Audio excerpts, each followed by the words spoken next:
Hello, everyone. This is Copy Who, and I am your host, Paul, the producer. Welcome to my little show. That's all it is so far, is just a little show. I welcome you all to have fun with me here, to enjoy yourselves. All right, then, on with the lights. Hello. I'm in the strangest mood, to be honest with you. I did not sleep well. I have to tell someone not to send me emails after a certain hour in the evening because I want to be like, hey, don't wreck my sleep, dumbasses. Send it during the business day so I can process it. So that annoyed me last night, getting something near 7 p.m. when it's like relaxed time in the evening for me. I don't want to hear it. Send it during the fucking day. And don't send it if it's not an emergency. That's how I feel about that. Gonna try something a little new with you guys here today, you see? So, today, of course, spinning on the TV, screening on Tracy Lee's Samsung Theater is European Vacation. And, of course, that's what the t-shirt is an homage to. So, trying to tie the t-shirts to what's playing on the TV. It's a lot of work doing that, believe it or not. It doesn't just happen. You actually have to think of it ahead of time, and you go, I like that Clark Griswold shirt. That'll give me 3 movies I can play. Who knows when I'll wear this shirt again on here. And so, this is the first time I've worn my suit jacket on here. Do you like it? I'm just going for different looks. Looking somewhat semi-sharp right now. It's kind of cool. I can deal with that. I rather like it. There's one thing I wanted to show you, though. Do you know what comes next? Right here, right now. I'm like blind when I wear my normal sunglasses, so I searched through all these sunglasses I have downstairs, and I found these, and these are special. You know why? Because you see these that are on me now? I'm just going to go like this. Wait a minute. This worked better last night. Okay, here we go. How's that look? So, you know what the benefit of this is? I get the I'm cool, I'm wearing glasses look, and I can see. I have my prescriptions on under here. See that? Hey, prescription glasses. Get a screenshot of that, why don't you? I like the whole system. So when I'm doing that on here, when I'm mentioning screenshots, I'm actually taking screenshots of the show later on. And you know what I like? Which is not... I don't know how it's relevant to you, but when I wear these, the color they make the world that I see right now, they make the screen look amazing. They make it look much better than it looks in reality. So I don't know how to feel about these, but these are cool, right? Sunglasses over my prescription. And so today, I don't even have to make the size of the text bigger to see it. So how does this look, though? When I go from side to side like this, does it look like I'm wearing my subscription glasses underneath? Let's come over to this side and see. We'll get an assessment of both sides, everyone. Okay, how would you rate each side 1 to 10? 10 being marvelous, 1 being suck ass, and you can tell you're wearing 2 pairs of glasses. I don't know. Either way, this is how I'm going today. And I will evaluate it later. But Clark W. Griswold, he's a man we all have affection for, of course. The character from the Vacation movies in the 80s, the National Lampoon's Vacation movies. 3 of them are known. The original, European Vacation, and Christmas Vacation. The other one, Vegas Vacation, I thought that sucked. And I don't think there are any others beyond those, but we don't need any others, okay?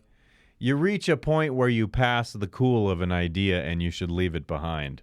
They never should have done Vegas. There were a couple things that might have made me chuckle. And another problem I had with those movies, these movies right here I'm talking about, the Vacation movies, is every single movie the children changed.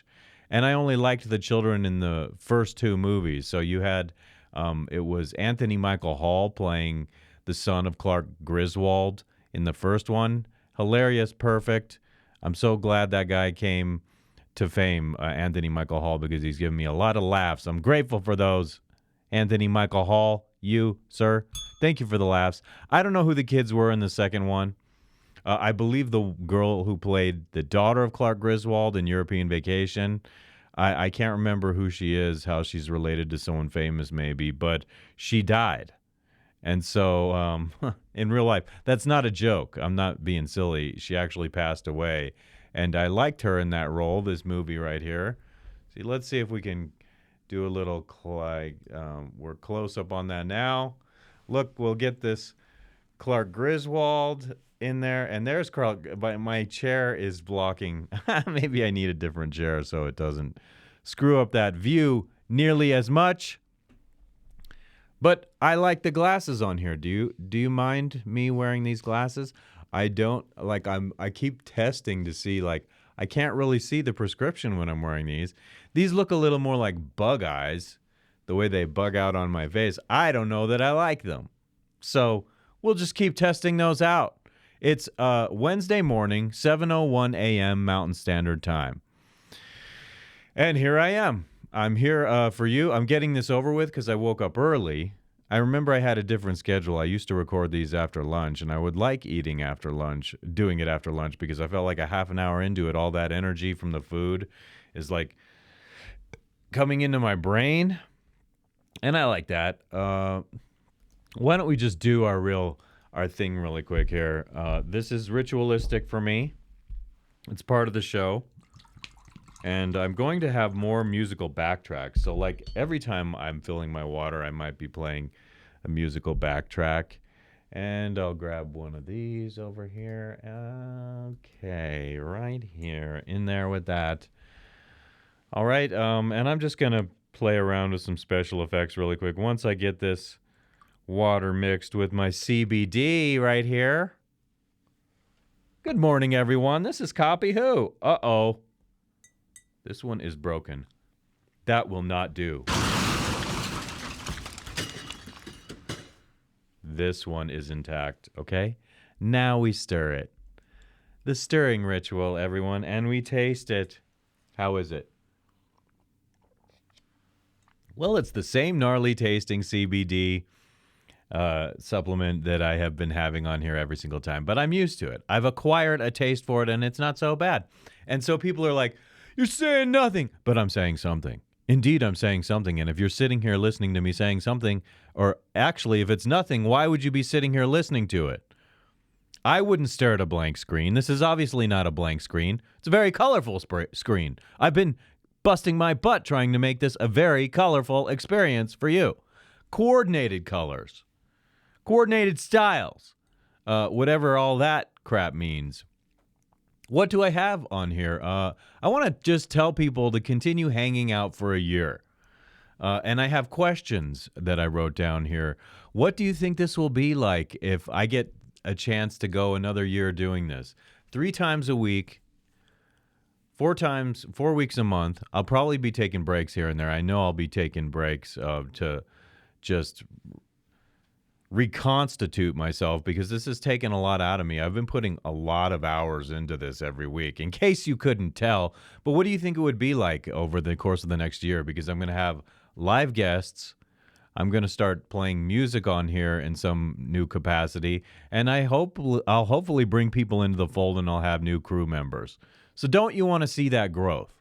Because this is in its infancy stage here, and there's no psychotic like me putting all these resources into something, trying so hard to make something of myself in this venue, in this context. See where this leads me. Who's doing what I'm doing right now? Extremely few people, okay? A lot of people throw money at it, but I'm like a one-man producer here. So they throw money at others like, you're editing the video. And I'm not. It's like, by golly, if I had money, I'm not criticizing those executive producers doing that. If I had money, that's what I would be doing. I'd be like, hire you. This is your job, and shush. I'm the ultimate master here. I used the word master. Can you believe that? Shame on me for using the word master, but not really. So hang out for a year, see where this goes. I just have a really good feeling that something positive is going to come from this, even though on the inside I'm a man in turmoil. I suffer as an artist.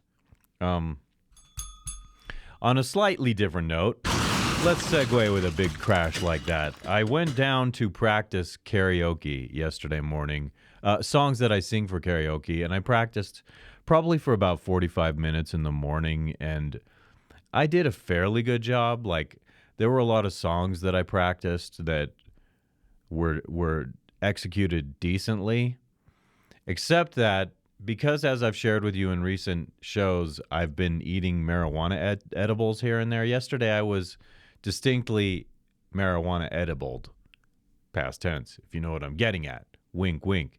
Little stony when I did it. And just like I acknowledged on here, there's a change in my energy. And something about the way of my demeanor is not the same.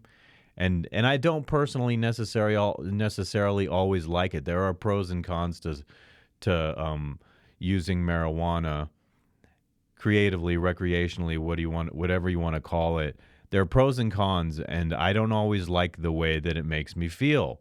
Even though I get stoned and all of a sudden I like have these creative ideas pouring out, and a lot of which you're seeing right now. Like a lot of things you're seeing on the screen right now were done because I got high and I thought, wow, this will work better. I don't know what it is about smoking marijuana, which I'm not smoking, by the way. I'm just eating it occasionally. And I don't know what it is that brings out the creative, but I really love that about it. But I am acknowledging I don't like what it does when I'm singing music downstairs. And so that's the whole reason why, like, way back when I would do radio, it's like I would stop smoking at 2 p.m. in the afternoon. It's like I would smoke, that would be it. And I would totally go the rest of the day, sober up, do the show. And at the end of the show, I would finally smoke again. It's like I would reward myself afterwards with it. And smoking's different, you know that, because even though the feeling is the same, I'm really glad that I'm not tearing myself up through the act of smoking right now, because I really think combusting anything into your lungs, bad. But I'm not too upset about eating it. It feels the same. But the results are different in the sense that when you wait an entire hour to get the feeling, it's a much slower march to euphoria than it is like when you smoke. Within 5, 10, 15 minutes, all of a sudden you feel like, oh, my mindset changed. And plus, when you're smoking, you take in less oxygen. So you're going to, as a result of being on marijuana and smoking it to get it into your body, you're going to feel more tired. And so I don't like that tired feeling, and I'm actually really glad that's not a part of what I'm going through right now. But I said this the other day. It's true. I'm tired. I'm getting tired of it already, and I'm not liking the way I'm feeling. And I kind of, when I start to reach that point, I reach a moment where I'm just like, okay, I've had it. I'm done, and I'm feeling like I might be nearing the point where I'm like, okay, I'm done with this for now. It's time to put it away again and get sober and get serious again. Because believe it or not, there are people who don't drink alcohol, but they smoke weed like crazy, and they say like, I'm sober, but you're not sober. Pure sobriety is not being on anything that is mind altering, anything at all whatsoever. But then, does your tap water alter your mental state because of some crap that it has in it?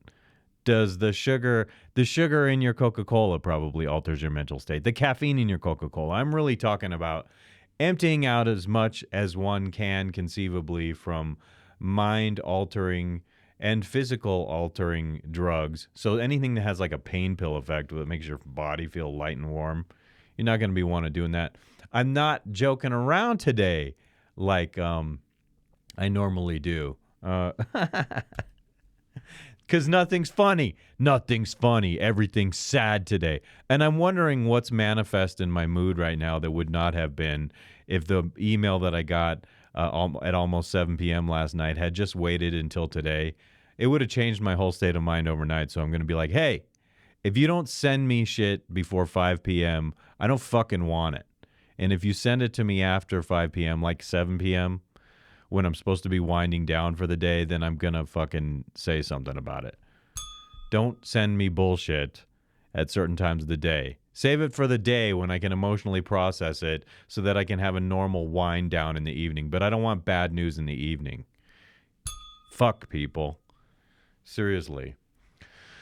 Where are we? We're about 15 minutes into the show right now. My dad and I had an interesting experience yesterday, and it was nothing funny. We were leaving a restaurant after having lunch, after going to check out some property, and my dad got a flat tire, and he's like, he seemed panicked when it was. He's like, oh my god, like because he has a Lexus, and you can see the tire pressure on each individual tire, so he's seeing it go from like 39 pounds of pressure all the way down to 0 very quickly, and he's like, oh, it's like going down fast. I have to pull over like now. And so we got pulled over in this place over here in Westminster where, what is it? It's called the Highlands in Westminster, and there was like barely any cell signal for me to be able to call. So we didn't change the tire ourselves, even though we got the spare out of the trunk ourselves. I didn't feel that I knew exactly where I needed to put the jack. Although if I were alone and that's what I had to do, that's what I would have done, and I could have done it. So we called AAA, and this dude came out and put the spare tire on the car, and very sus, this AAA man, very sus, because it's like he didn't have a hose to pump up the. My dad wanted to see if he could locate the hole on the tire that went dead, but this guy was like, I don't have a hose, and I'm like, you're a AAA guy, and you come out here with this big truck, you have a compressor, but you don't have a hose to fill up this tire. Kind of had a feeling you just wanted to get out of there. But so we got that problem solved, and I'm glad I didn't have a hat. And so since I have a bald motherfucking head, what is going on here? So if I'm going to see if this is recording this glitch, and I don't know why it's freezing up on me. I just deleted files on here. It's kind of annoying, actually, when you go to do work and you have to worry about technical things. This is working fine. This is working fine. But this one here is having like a little glitch. I don't get it. I do not get it, yo. Maybe I'll just try to see. I'm seeing it glitch out again. Not happy seeing it glitch out on me, mother F. And so I'm just seeing if there's anything I can do over here to maybe like reset that and see if maybe now the glitch will stop. We'll see if it's there when I'm pretty sure that what I see is being recorded. So that glitch when it freezes like that, not cool, man. Not even close to perfection in my mind. I'm supposed to be doing a show here. What else do I have? I don't have anything else really. So I'm going to move to my next most favorite part of the show. We know what that is. And my mood is just whack today doing this. Do you know that? It's not my normal mood. And I sort of blame others for fucking me up. What the hell is this? I do blame others. I mean, like, I'm here now. I got to rise to the occasion, but I do blame others. Just so that you know. Where did that go? Back out there for me. I will come over here, pop this wide open, come over here, and I will press play. I'll go bing, bang, a boom. Hello, everyone. Welcome to the show. Watch carefully as my television comes up from the ground, and I do not use the verb to describe what is happening. The distance of this television is increasing from the ground. As it goes up, it becomes level for the show into the place where we can watch videos and enjoy ourselves doing so. But I am not using the word to describe what that is right now.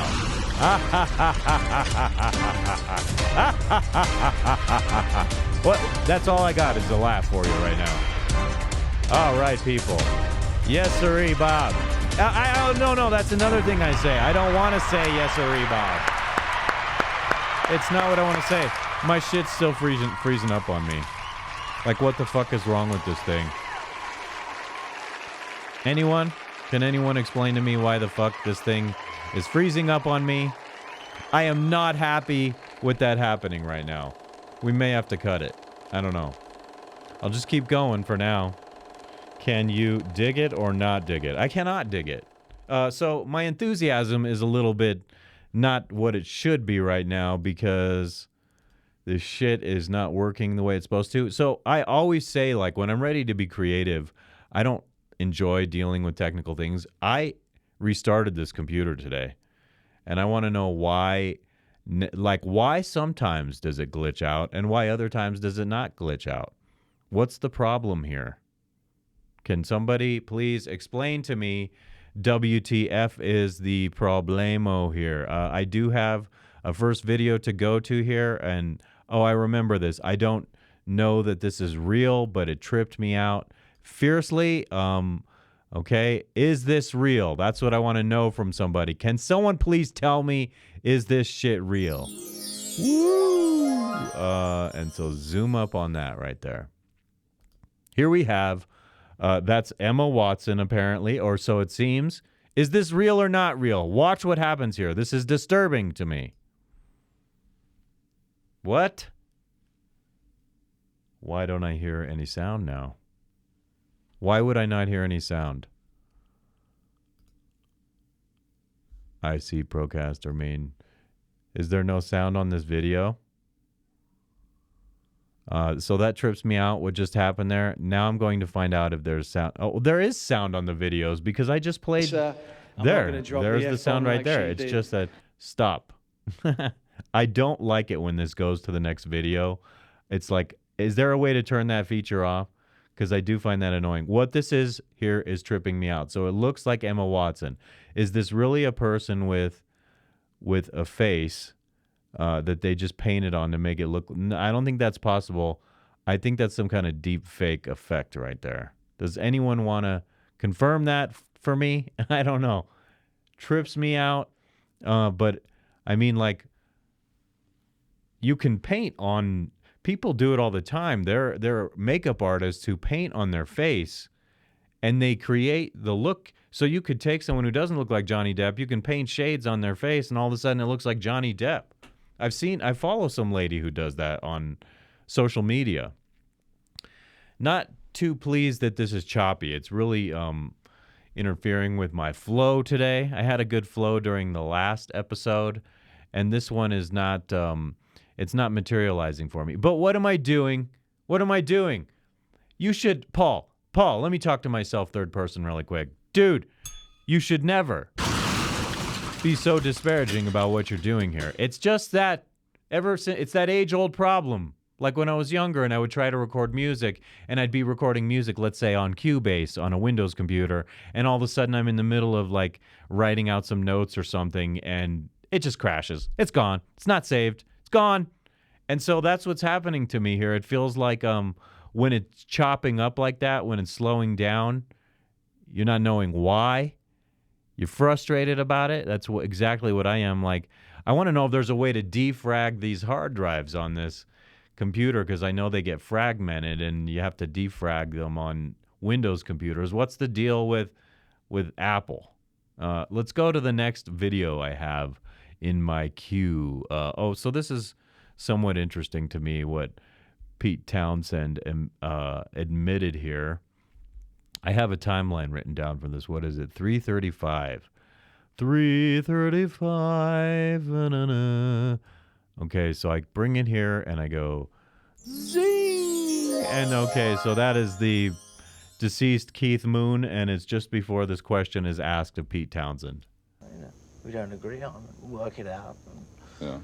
Peter, how do you keep a marriage, happy marriage and family going when you're gone a great deal of the time? You don't. You don't? Mm-mm. So your marriage is now a shambles? No, it's not a shambles. No, I didn't like how the interviewer there took it and said he just assumed your marriage is in shambles because he's looking for a soundbite. And so, of course, this was way back when, probably in the late 70s, early 80s.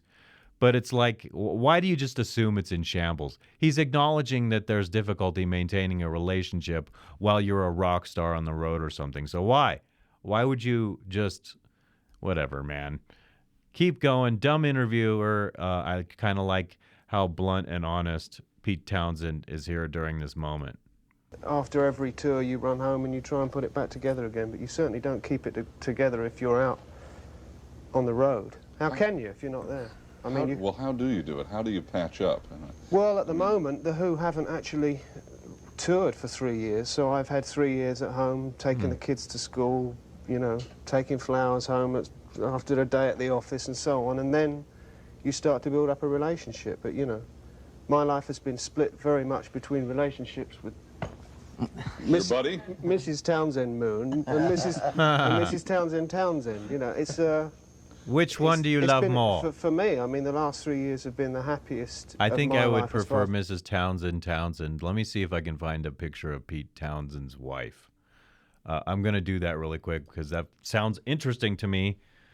We're going to go here and go Pete Townsend wife. Okay. I'm seeing some cute pictures here of this lady. Let's come over here to this and scroll through here a little bit. She's a good-looking lady. Little old at this point. So this is her when she's young.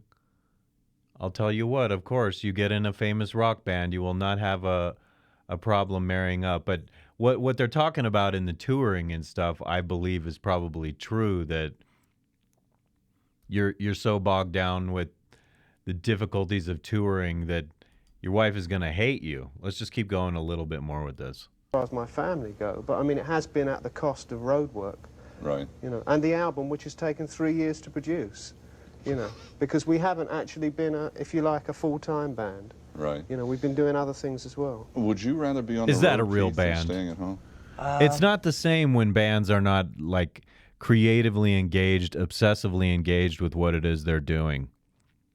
So I can't say much about it, not having been in a band, but I know they waste a lot of time off. And what I like is when guys are young and they're practicing every single day and they're all living like in a hovel, like a 12 by 12 room together, practicing constantly and getting really good at it.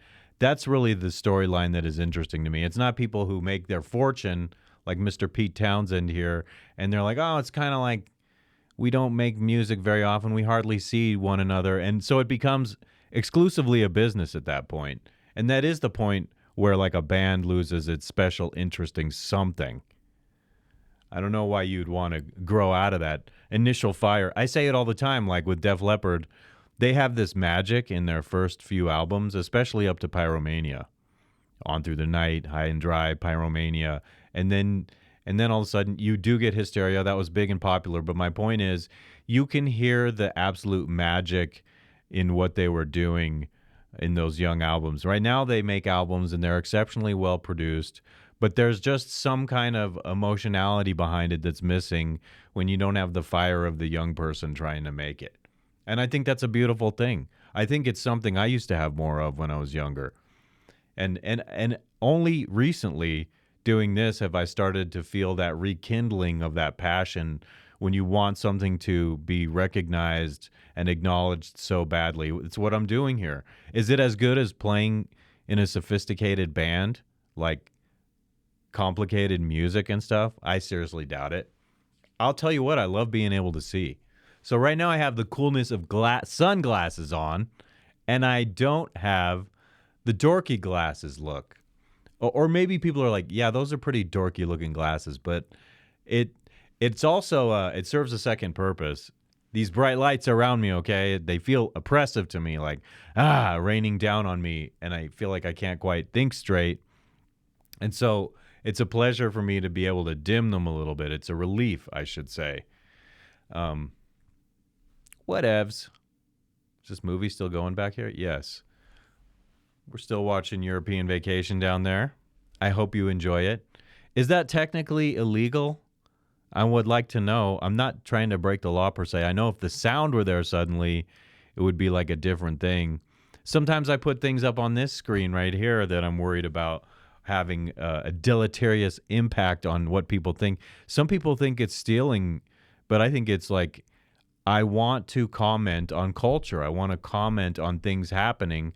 I don't see why, as an independent person, if something's out there, I shouldn't be able to have the right to present it and make commentary on it. Like, I'm not screening. Obviously, we can't screen this full movie here. It's just a backdrop. It's artistic for me in the sense that, like, that's Clark Griswold, and I'm wearing this shirt, and it's some kind of cultural thing that I used to like when I was younger. So I like having it there in the background. It's an extension of me in that sense. So I didn't make that movie, but it's an extension of me culturally what I love about it. I love that they filmed it in Rome at the end of this movie. I always loved that about it when they went to Italy and they spent that time in that movie in Rome. And it's not quite there yet, but I guess I should move on. I will get rid of this Mr. Pete Townsend. I have more to say about him, but I don't want to get dark. Like there's some sketchy stuff about Pete Townsend later in his life, and I don't trust him necessarily. I would never trust him to babysit my kids. What a thing to say about it. I wouldn't trust him to babysit my kids, and that says everything right there. I have people in my life I would feel comfortable leaving my daughter with them, but I do not trust anyone. I would not trust any child with Pete Townsend, okay? But then again, I don't know. Is public school much worse? Who knows? Which is worse, Pete Townsend around children or public school? I would say probably public school because at least Pete is trying to keep up appearances. But I don't know that I trust him. That's all I'm saying. I don't trust Pete Townsend, and I will not trust Pete Townsend. Oh, me. Where am I? Who am I? What am I doing? We're going to move right along here. So I haven't seen any glitching out since the earlier glitching out, which is a good thing. 4K should not be glitching out. It should be perfect. What's the point of going to 4K if you're going to be glitching out? So maybe there's a way I can troubleshoot that problem and see if I can fix something. I was debating yesterday which of these two last videos I have, which one do I really want to get to? So I'm going to go to this one first because I had a feeling I've covered part of this discussion these guys had recently. It's actually Bill Maher and John Hamm. And it's Bill Maher on his podcast, and I found the discussion very interesting right away on this, so I want to kind of just play it and comment on it. Reading the newspaper, and I looked up and I saw the date, and I went, because April 7th was the 50th anniversary of the thing that to this day was the most traumatic thing that ever happened to me in my life. My girlfriend of 1 year and 3 months dumped me on April 7th, 1973. You remember the date. April 7th, 1973. I was conceived at that time. I was gestating in my mother. At the time Bill Maher got dumped, that he's talking about right now, I was gestating in my mother. Gestating meaning I was in utero. A human being in utero. Human being with a soul in utero. Yeah, that's what I'm saying. A human being, a child, a person with a soul, a spirit in utero with my mother. When Bill Maher got dumped is the distinguishing bit of information here. And let's hear more of what he says about it. But it sounds like from the way he's leading up to it, sounds like he was very devastated by what happened. And this was so prevalent in my mind, in my life for so long. I hate it. He said prevalent correctly, but I just want to note that I hate it when people say prevalent. That's not how you say it. It's prevalent. Good job, Bill. Used to write a journal. I'm my mother when I do that. When I go correcting pronunciation or making commentary on pronunciation like that, that's my mother and me. April 7th and January 7th, because that was our first date. And then I added the other 2 7ths, so I had 4 times a year. But that was really the provenance of it. So and for many years, this was just so. If it wasn't after 5 or 6 years, I'm sure it ebbed as something that was emotionally there. But I still was writing the journal on those days, and I would never forget. You can really tell how short Bill Maher is when he's sitting in a seat like that. I wondered if he had a chair made that was extra small so that his feet would reach the ground. Just wondering, because I know he's a very short man. This was and when 50 came along, it's like, oh my God, I wouldn't have even thought of it, except I saw it in the paper. Yeah. And just the idea that I could come from this place where this thing was like my 9/11 to where I don't even remember that it's a big anniversary. My 9/11. Okay, I see what he's saying. He grew out of like that being a big deal. I know what you're talking about. I have a song called Pain Day. It's a song where I saw an ex-girlfriend in bed with another dude. but she was still leading me on, saying we might get back together and saying that she loves me. But I saw her in bed with another dude, and so that like shattered me. And so I wrote a song called Pain Day. And I've gotten beyond that. So in some sense, I'm relating to what Bill is saying, that that day doesn't loom on me. But as I'm thinking about it now, I still feel some kind of sickness in my heart when I think about that experience and even hear the song in my head. Just shows that, yeah. I'll say this about that, because it's actually very funny, first of all. Pathetic, you mean? No, I think funny. I think it's funny. I think that is a Okay. supremely huge. What I'll do for you really quick is I'll just spin this song of mine, see if this comes up on here. Oh, this computer is not authorized. Fuck you. Shit. I'm not going to do that right now. Okay, so I'm not ready to do that right now. Back to this. Thing. Yeah. And I think everybody has a version of that, whatever that is. It might not be as bold-faced as a date, Right. but everyone has a moment that they, especially from that time of their lives. And I read a book, forget who wrote it. And the moment I'm talking about is one of the most painful moments, because it really shattered in my mind the idea that I could go back to normal in a situation. And this is reminding me of some of what Rollo Tomasi talks about and other guys in the manosphere about how just go find a new woman. Don't try to patch up the broken, dysfunctional thing that you had. You got to move on. And positive things come from that. Like if I hadn't gone through that heartbreak, and I can point to several instances of heartbreak in my life, I would not have gone down the path of life to experience bigger, better, greater things, new connections, new experiences, new creativity, new ascension into new levels of personal development. About the human brain. And it talks about how when you're young, up until about your mid-20s, your brain paths, your neuropaths and your synapses or whatever Get to the point, are John. significantly wider. It's the 405. Right. And I so believe that. all the stuff that comes barreling down there hits you like a ton of bricks. Emotions and love and comedy and Right. drama and sadness. All of it is so See, much you know more. what's weird about this? I hear Don Draper talking like a man who is not John Draper. This man, John Hamm, is dramatically different than the character he played on Mad Men. So it stuns me to be sitting here listening to him making all this human sense. Like, he's far more human. Sometimes I want to be like, hey, Don, lighten up. But this guy is the lightened version of Don, the lighthearted version of Don that I want to, like, commend. But you're not Don. You're John. You're not Don. You're John.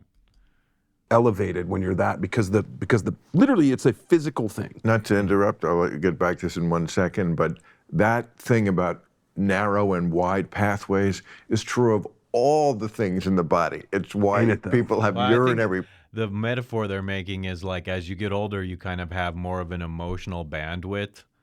And in so saying that, it means you, throughout the course of life, as you grow, you're able to sustain more hits because you learn to deal with them. That's part of the maturing process. I feel like going down a certain path as I'm saying that, but I'm avoiding certain topics, like where my mind splinters sometimes. I avoid that instead of like splattering it out my mouth. It's why people have heart problems. Yes. You want to keep the passageways free. So I've never heard this aspect of it, which is fascinating. Well, so part you're of it saying is- because the ones in the brain are also wider. Yes, and part of it is that Yes, your it brain's makes still sense. developing, and you're Right. still Yeah. developing the little side streets that are like That's why. nuance and That's other why what I'm likening it to is when you're younger, you have less emotional bandwidth. As you get older, you have bigger emotional bandwidth. You can deal with more, not only more in terms of volume, but more in terms of variety. What it is you're dealing with. If you grow up the right way, though, because I'm 49, I still struggle with a lot of stuff. things and other interests and whatever. When you're, And now we look like the overpass. Van The Nuys. map of Tokyo. We're like Woodstock 99. Sometimes the idiosyncrasy for me is like Bill Maher laughing. At times it seems like that's what he does to cover up a weird moment where instead of saying something worthwhile, he's like, it sounds like the George Takei laugh. I do George Takei. I go, anyway, onward. there now. God. There it But is. yeah, like you're still developing those side streets and things. So it's all going Right. down the 405. Right. And so, what are you thinking about when you're 14, 17, 19? Right. Sports, pussy, Pussy. pussy, and pussy. Yes. And, it's food. Yeah. Right. Yeah. I mean, it's Yeah, nuts, it's but it's true. The And narrow bandwidth of teenager life. You see, it's those few things, and of course the hormones raging, all of that. it cuts across all sexes and genders and affiliations and what have you, and it is what it is. Like we are, as you say, at the end of the day, the one thing that binds us all is this physiology is the same. We are, for the most part, the same. And I think if we all got back to that, and if we could figure out that it doesn't matter They're the same. reading about this, I like, don't even. I'm losing the stuff thread. in the Ukraine and how all of the war is happening. You're just like, guys, at the end of the day, everyone just wants to go home, make sure their kids are safe, Right. eat, and go sleep and go to work. Everyone wants to have a job. And the job right now How in did we Ukraine, get from Bill Maher's personal 9/11 getting dumped to the war in Ukraine? How do we make that leap? is making sure the Russians don't come in. Not to be And the glib, job in the Russians is like, not to be glib about it or compare these as Oh, yeah, you would never same be level glib. problems at all. Bill Maher but would just never on a be glib. psychological level, the Ukraine war is exactly the writer's strike, what we were just talking about. It's like you're going to make a settlement, right? At some point. It's not going to go on forever. Why can't we do it tomorrow instead of all this pain? And humans are not yet able to Well, fuck it. dude, I feel exactly that way about family court right now. What they do by taking so long is cause more damage. If they moved more efficiently through obvious things, they would cause less damage. And so that's like what I hear them saying about the war right now. Accomplish Like, that one. there's an obvious solution to it. Why is it not happening? We can't even get real information about it. We're supposed to have the imposed opinion about it, but we can't even get the real info and the real story. So how can we have enlightened opinions when so much we're kept in the dark about, is what I'm thinking. Maybe AI can help. Maybe we'll have trust in AI that it'll just tell us the right fucking answer and we'll all agree. But as of now, that can't happen because AI is programmed by humans. And that's why, have you seen this? It's so funny. AI just makes shit up. Yeah, Like course. out of like whole, humans do. Like humans do. But like out of whole cloth. Yeah, no, if somebody said they did a whole thing like describe me, and the guy was like, and he founded the institute yeah. or whatever, like, wow, I'm amazing. No, exactly. It just is, it's a bullshitter. Yeah, okay. Cutting out of this right now and going to this. All right, everybody. It's time to segue a little bit into just a light mood at the moment. I need to clear my mind. It really did a disservice to me at the beginning of this when this was sketching out, and I have a feeling it did record with those glitches. So I'm just going to ask people to put up with that for this episode and know that that kind of thing won't stand with me. I won't accept that indefinitely, especially considering the high standard of perfection I have for this show here. No way, Jose. But we do like the pleasantness of that little melody behind me, right? And I'm going to have other melodies I can just jack on at a given moment. Jack on? What's the opposite of jack on? I'm not sorry. No, sirree. Not going to be sorry. No. See, so there's this whole modus operandi to the little things I'm doing. So we get certain things ready with our hand and we go boom and hello again. All right. My last clip is from Fresh and Fit, and I don't know how I'm feeling this today. I don't have a lot of sense of humor today, I noticed, because I'm dragged down, like I told you, from something, and I need to be like, hey, assholes. I said that already, but not outside of business hours. Keep it to business hours, assholes. You pay people fucking hundreds of dollars an hour and then they fucking ruin your mood outside of business hours. Shut up. Jesus. Whatevs. I'll fade out on that, and we'll get back to the show as usual. Refilling my water bottle was just the moment I needed, and so I will come back here to this. We'll open this up really here very quickly. And I will take you over to this other screen right here, right now. Myron, I recall this. He's going to give it to this lady. He's going to tell her how it is. What? What are you doing on me? At the end of the day, you're 24, right? Mm-hmm. Do you think you're going to be able to command a man when you're older or now? I will hope to command a man when I'm older. I don't want to be in something serious. I'm only 24. I have a life to live. But realistically speaking, do you think you're going to be more attractive now or down the road? And Down you have the a kid too. road. Keep that in mind. Down the road, for sure. Because like right now, do you think I'm trying to? She's saying live for- she's going to be more attractive down the road. Does she not understand how time works? She's in her prime now, but she's not getting it. But what I love is how Myron is one of the few guys who will just tell it to a woman straight with no mercy, dude. And find a good man at 24. I'm not. So like down the road, you know, when I'm a little older and I'm ready to settle down and I'm So, done with my down business. the road, when you've had sex with more men, you've hurt your value, you've been Yeah, I through more do. dick, you've Yeah. sucked more dick, you've done Yeah. more promiscuous things. Yeah. You think Yeah, that's going and to so make you more. she's arrogant right now, and she's full of hubris right now. So yeah, all that. More men, higher body count, suck more dick. Jeez Louise.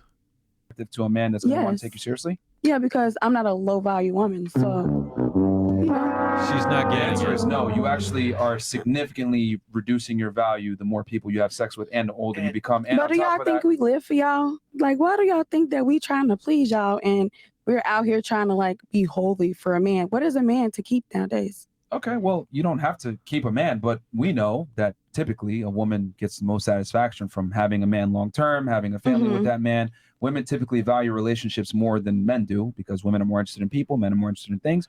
So But this is the emotions I'm hearing from this young woman. It's like what society has programmed into women, and I think it's part of a larger campaign that is seriously. So yeah, here's my conspiracy theory. Tinfoil hat, Paul, for sure. Except that I think there is a real conspiracy to demoralize people and to embed this attitude that causes more social division, less harmony between people, and we don't have a way back from that right now. All the momentum is going down this chaotic social path that is dividing people in very unhealthy ways. And I think this woman right here is the perfect personification of that. you can say this now because you're 24 and you still have options, but as you get older, I promise you when you're 34, Less you're not going to have the value. same mindset. You're going to wish you had somebody That's to take right. you seriously. For fuck's sake, all the freaking time I think about how if I had only known how my mind would evolve and how I would evolve emotionally, intellectually, personally, and you can't. You have to go through the experience in life to know certain things. So younger people, teenagers, young 20s people, they're often spouting things they're just so sure about. They're so high on themselves. They know. Well, there's some truth to that statement that when you're young, you are liberal because you care. And if you're old, you become conservative because you're intelligent. And you realize different things through maturity and experience that you didn't know when you were younger. You just can't know. And so there are a lot of adults who never really grew up, but they're so full of hubris, ideological hubris, that they are embedding this attitude in young people making young people think they know everything about everything when you don't really know shit. And it's so important, okay?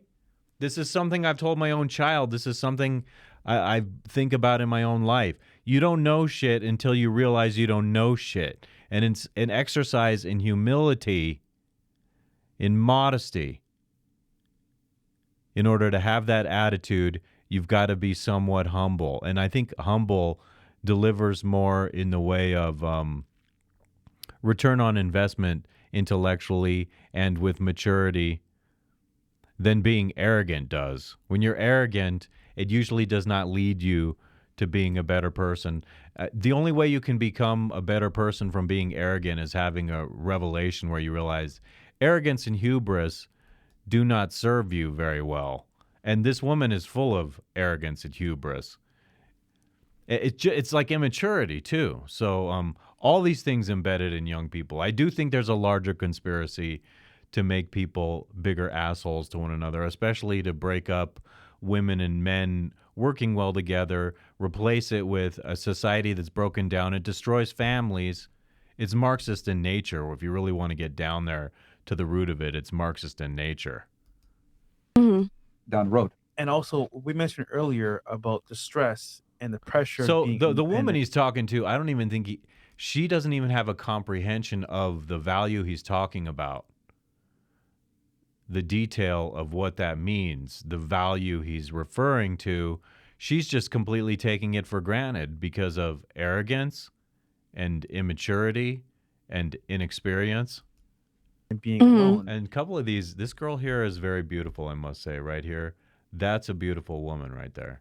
Actually, they're all very good looking here on this side. That kind of looks like a little bit of a mix of Paris Hilton, a dark-haired Paris Hilton a little bit. I like that look.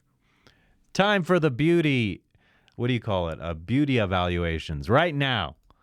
And keep in mind, you I'm say you gonna wanna do live the other life, ones. but live life to what means? So, like, Because hold on, Go when you ahead. get, Okay, so these other two, no wonder they're not talking. Why are they there? She can get a seat on Fresh and Fit, and I can't. Okay. No offense, okay?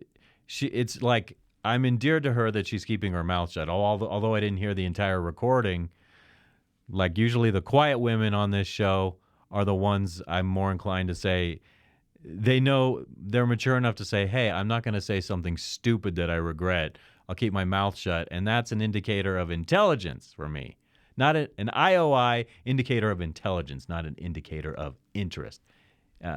Depending on the context, you know what I'm talking about. Right? Son of a gun, let's just keep playing this video. in this whole lifestyle, right? Mhm. You're like, damn, now I want to settle down with a guy, but you can live that lifestyle with the guy and still have fun with your man. so, yeah, I don't want, like, I just want to do what I want to do. That's just That's it. fine, I'm but not trying to See, get a man. That's fine. That's That's just the self-absorption, and that's immaturity, and that's self-centeredness and selfishness, and you just want to do what you want to do. That's the problem with a lot of people. I do what I want to do as well, but like I definitely care about other people in the context of life. So, I mean, I've said that exact same thing she just said. I'm going to do what I want to do. And it's like when I say that, though, it's within the context of this show. I'm going to talk about what I want to talk about. It doesn't mean that I'm going to go do something horrific and I have entitlement to do that. In this environment I've created, I have entitlement here to do whatever it is I want. And so it's not arrogance for me to seize it. Although I'm portraying myself perhaps sometimes arrogantly, I'm telling you now, stripping out all the possibility that I'm joking. Humility matters. When you're being serious about serious matters, humility matters. And so when she says that's just what she wants, that's a turnoff to me because I know that it's just tremendous selfishness I'm hearing from her. But just keep in mind, there's a reason why they call it hot girl summer, not hot girl life. Who said a hot girl summer? I'm trying to make money all summer. No, what I mean by that And is go to Missing the class. point. hot girl See, summer. Enjoy just my- like ignore the point, say some silly gibberish, don't engage with the thought itself, just say something stupid. It means it's temporary. A girl Uh-huh. can't be a hoe forever. So living that life, living that fast life, etc., it's gonna come back and burn she's you so at some point. And dismissive. then She's here's just like, whatever. the problem: when you're ready to settle down and find a man, the men that you want, they're not gonna want She you back in bounces return a because they're lot, like, yo, too. this girl's She's for the like- streets. Had a nervous leg or something. Somebody for everybody out here. Okay. That's what Are I you more think. content with getting a more average man then? I'm fine with average. Long as I know my man Whatever. can't figure that shit out and build himself up and I can help him build himself up, what's wrong with an average man? You just said your man currently. No, now, no. No, than she's you, not consistent and you don't Of in the way course. she fully talks. respect his authority. So Yeah. how I do you don't. Because he don't have shit. Of course, he's average. Not even like a penny. So, of course, I'm So not. like you're referring to a fiction. You're not even referring to a real man. He who? This imaginary guy who doesn't have a penny? Okay, your imaginary guy doesn't have a penny, but what about a real life guy? It's just these I'm telling you, it's these socially embedded ideas and sentiments and values where it's like it's in vogue to just knock on men. Never mind that you're talking about a fictional guy who I'm sure a lot of them are exactly what you're saying. They don't have a penny. They're dipshits. They don't have any value. But like, it just seems myopic to me the way you're thinking, like as if all men are like that. Like it projects some kind of insecurity about yourself that you think a man who's fictional is not good enough for you. So like, couldn't you make up at least a fictional idea of a good man? Why is it just so habituated in society to knock on men all the time? Obviously, like I said, I think there's a conspiracy from higher up to divide people into marginalized classes, have them arguing with one another, and that's all convenient to have them distracted that way while something more ominous is going on in the background. I think some people know what I'm talking about without getting into it. Damn, he not even trying to build himself. He not doing shit. So why would I respect a man who can't build himself? The fictional guy you're talking about still. Nothing. Well, That ain't my man. That's somebody average else. means mediocre on some level, or it means, for example, not doing anything extra, which means most men are making money, making a salary, and they're comfortable with that, which means they're average. Are you cool with that? I don't know. Ask me in 5 years. Like, why is it she thinks that she's worth so much just because of sex? That is a shelf life you have for sex appeal, and that goes away. So when you put all this energy into sex appeal and not into like personal growth, growing as a human being, how could you ever expect a man to like fall for that? Why do you think that sex in and of itself is enough of a value for a real man to want to be with you? Believe me, and so like you'll get a lot of ding dongs when they're younger, guys who are gonna just like follow you around because of the sex, but the nature of that dynamic changes over time throughout life. So I'm going to go bing, bang, a boom. I guess I've done my time here today. I hope it didn't glitch out. Oh, I'm seeing it glitch right now. That's pretty fucking annoying that it's glitching out right now. Why? Why glitch? Why is my shit glitching? I don't know. Everybody, if you like what you hear here, I appreciate you subscribing to the show. Engage with me in comments. Share the videos, like the videos, subscribe to the YouTube page for Copy Who Clips by going to @CopyWhoClips. I always want to say thank you to people, and I also want to say I always mean it when I say peace be with you all.